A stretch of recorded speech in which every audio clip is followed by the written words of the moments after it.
నమస్తే, welcome to editor analysis. ఆడవాళ్లను అవమానించడమే రాజకీయమా? వైసీపీ నేతలు మొదటి నుంచి స్త్రీలను కించపరిచేలా వ్యాఖ్యలు చేస్తున్నారంటూ కూటమి నేతలు ఫైర్ అవుతున్నారు. రాష్ట్ర హోంశాఖ మంత్రి అనితపై ఇండైరెక్ట్గా గుడివాడ అమర్నాథ్ చేసిన వ్యాఖ్యలు రాజకీయ వర్గాల్లో ఇప్పుడు చర్చనీయాంశంగా మారాయి. మహిళల కట్టు బొట్టును ఉద్దేశిస్తూ చేసిన వ్యాఖ్యలపై డిప్యూటీ సీఎం పవన్ కళ్యాణ్ తీవ్ర అభ్యంతరకరం వ్యక్తం చేస్తూ వాటిని ఖండించారు. అనితపై చేసిన వ్యాఖ్యలు కేవలం ఒక మహిళా మంత్రిని లక్ష్యంగా చేసుకున్నవి మాత్రమే కాకుండా సమాజంలోని మహిళలందరినీ కించపరిచే విధంగా ఉన్నాయని గుడివాడ అమర్నాథ్పై పవన్ కళ్యాణ్ ఆగ్రహాన్ని వ్యక్తం చేశారు. మహిళల గురించి మాట్లాడేటప్పుడు రాజకీయ నాయకులు మరింత బాధ్యతాయుతంగా వ్యవహరించాలని సూచించారు. ప్రజా జీవితంలో ఉన్న నాయకులు నోటి నుంచి వచ్చే ప్రతి మాటను పౌర సమాజం నిశితంగా గమనిస్తుందని పవన్ గుర్తు చేశారు. రాజకీయాల్లో విమర్శలు, ప్రతి విమర్శలు సహజమే అయినప్పటికీ అవి విధానాలు, పాలన, ప్రజా సమస్యలపై మాత్రమే పరిమితం కావాలని స్పష్టం చేశారు. మరి ప్రభుత్వ విధానాలపై అసంతృప్తి ఉంటే వాటిపైనే విమర్శలు చేయాలని, వ్యక్తిగత అంశాలు లేదంటే మహిళల గౌరవాన్ని దెబ్బతీసే వ్యాఖ్యలు రాజకీయ సంస్కృతికి మంచివి కావని పవన్ మాట. మరి హోంమంత్రి అనితపై గుడివాడ అమర్ చేసిన వ్యాఖ్యల నేపథ్యంలో రాజకీయ నాయకులు తమ భాషపై మరింత జాగ్రత్త వహించాల్సిన అవసరం ఉన్నదన్న అభిప్రాయాలు వ్యక్తం అవుతున్నాయి. మరి కూటమి నేతలకు కూడా పవన్ కళ్యాణ్ సూచనలు చేశారు. ప్రత్యర్థుల నుంచి వచ్చే అభ్యంతకర వ్యాఖ్యలు గట్టిగా ఖండించాలే తప్ప అదే తరహాలో దిగజారుడు భాషను ఉపయోగించకూడదని అన్నారు. మరి ప్రజలు హర్షించే భాషలోనే బలమైన సమాధానాలు ఇవ్వాలని పిలుపునిచ్చారు. రాజకీయాల్లో వ్యక్తిగత విమర్శల కంటే విధానపరమైన చర్చలకు ప్రాధాన్యం పెరగాలని, అలాగే పరస్పర గౌరవం ప్రజాస్వామ్యానికి బలమని సర్వత్రా వస్తున్న వాయిస్లు. ఏదైనప్పటికీ కూడా అనిత మీద ఈ రకంగా మాట్లాడడం అయితే ఇప్పుడు ఇవేమీ కొత్త కాదు. వైసీపీలో కొంతమంది నేతలు, అందరూ కాదు, కొంతమంది నాయకులు నోటికి వచ్చినట్లు ఆడవాళ్లను లాగి తిట్టడం అన్నది మామూలుగానే మారిందని నారా భువనేశ్వరి గురించి గతంలో దారుణంగా మాట్లాడడం, పవన్ కళ్యాణ్ చంద్రబాబు ఇళ్లల్లోని మహిళలను దూషించడం, అంతేకాదు చాలా ఘోరంగా ఇప్పటికీ మాట్లాడుతూనే ఉండడం. మరి అధికారంలో లేకపోయినా ఈ రకంగా మాట్లాడడం, అధికారంలో ఉన్నప్పుడు రెచ్చిపోవడం, ఇప్పుడు సాక్షాత్తు హోంమంత్రి అనితపైనే దారుణంగా వ్యాఖ్యలు చేయడం అంటే అది కూడా వైసీపీ నేతల నోళ్లకు హద్దులు లేకుండా పోవడానికి నిదర్శనం అని. మరి ఏం చూసుకుని ఇంత ధైర్యం? వైసీపీ నేతలు ఎంత రెచ్చిపోతున్నా ఎందుకు కూటమి సర్కార్ చూస్తూ ఊరుకుంటుందని చెప్పి వాళ్ళ కేడరు దుమ్మెత్తిపోస్తున్నారు. సోషల్ మీడియాలో విపరీతంగా దీని మీద చర్చ జరుగుతున్న నేపథ్యం. మహిళలను కించపరచడమే వైసీపీ విధానమా? అందుకే 11 సీట్లకు పరిమితం అయ్యారని చెప్పి కొంతమంది విశ్లేషకులు, అలాగే కూటమి వాళ్ళు, జనసేన టీడీపీ వాళ్ళని వాళ్ళు మాట్లాడుతున్నారు. మరి ఆంధ్రప్రదేశ్ రాజకీయాల్లో మాటల యుద్ధం ఇప్పుడేమీ కొత్త కాదు. అధికార పక్షం, ప్రతిపక్షం మధ్య విమర్శలు, ఆరోపణలు, ప్రత్యారోపణలు దశాబ్దాలుగా కొనసాగుతూనే ఉన్నాయి. కానీ రాజకీయ భేదాభిప్రాయాల పేరుతో వ్యక్తిగత స్థాయికి దిగజారి కుటుంబ సభ్యులను లక్ష్యంగా చేసుకోవడం, ముఖ్యంగా మహిళలపై అనుచిత వ్యాఖ్యలు చేయడం మాత్రం ఎప్పుడూ వివాదాలకు కారణమవుతూనే ఉంది. ప్రజాస్వామ్యంలో రాజకీయ నాయకులు ఒకరి విధానాలను, నిర్ణయాలను, పరిపాలనను విమర్శించడం సహజం. కానీ ఆ విమర్శలు వ్యక్తిగత జీవితాలపై, కుటుంబ సభ్యులపై, ముఖ్యంగా మహిళల పైకి వెళ్ళినప్పుడు అది రాజకీయ సంస్కృతిపై ప్రశ్నలు లేవనెత్తుతుంది. ఇక్కడ ఉన్నటువంటి మంత్రులు కొంతమంది మాట్లాడుతూ ఉన్నారు, మనకు ఒక మేకప్ మంత్రి ఉంది,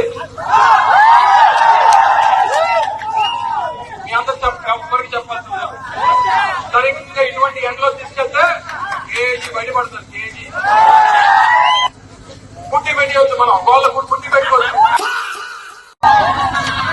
ఆవిడ మాట్లాడుతుంది ఏమంటుంది, పూర్వం మేము చదువుకున్న రోజుల్లో మేము ఉద్యోగాల కోసం ఎదురు చూస్తే వాళ్ళం, ఇప్పుడు ఉద్యోగాలు మన కోసం ఎదురు చూస్తున్నట్లు. ఏ ఉద్యోగం అమ్మా?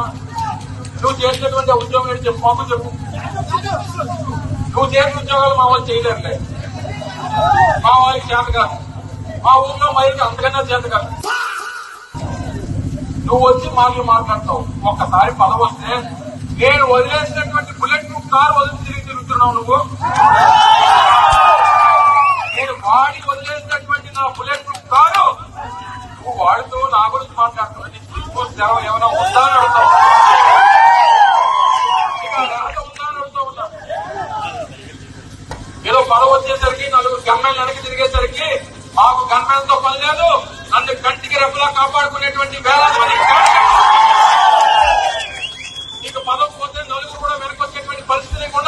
గత కొన్నేళ్లుగా ఆంధ్రప్రదేశ్ రాజకీయాల్లో మహిళలను తిట్టడం అనే అంశం అనేక సార్లు చర్చకు వచ్చింది.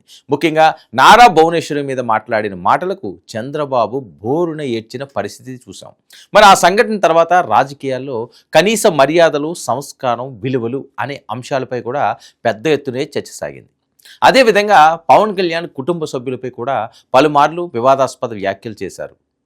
ఇక రాజకీయంగా పవన్ కళ్యాణ్ను విమర్శించాల్సిన చోట ఆయన వ్యక్తిగత జీవితాన్ని, కుటుంబాన్ని చర్చలోకి తీసుకురావడం సరైన పద్ధతి కాదని అప్పట్లో అనేక మంది అభిప్రాయపడ్డారు.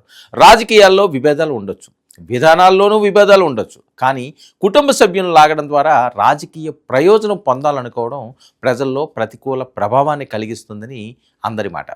మరి మహిళలను తిట్టడం వల్లనే వైసీపీ 11 సీట్లకి పడిపోయిందని అంటున్నారు. ఇక ప్రస్తుతం రాజకీయాల్లో మహిళల పాత్ర గణనీయంగా పెరుగుతుంది. గ్రామ పంచాయతీ నుంచి పార్లమెంట్ వరకు మహిళల నాయకత్వ స్థానాల్లో వస్తూనే ఉన్నారు. మరి అలాంటి సమయంలో మహిళలను అవమానించే వ్యాఖ్యలు రాజకీయ చర్చల స్థాయిని దిగజార్చడమే కాకుండా సమాజానికి కూడా తప్పు సంకేతాలు పంపుతాయని విశ్లేషకులు అభిప్రాయపడుతున్నారు.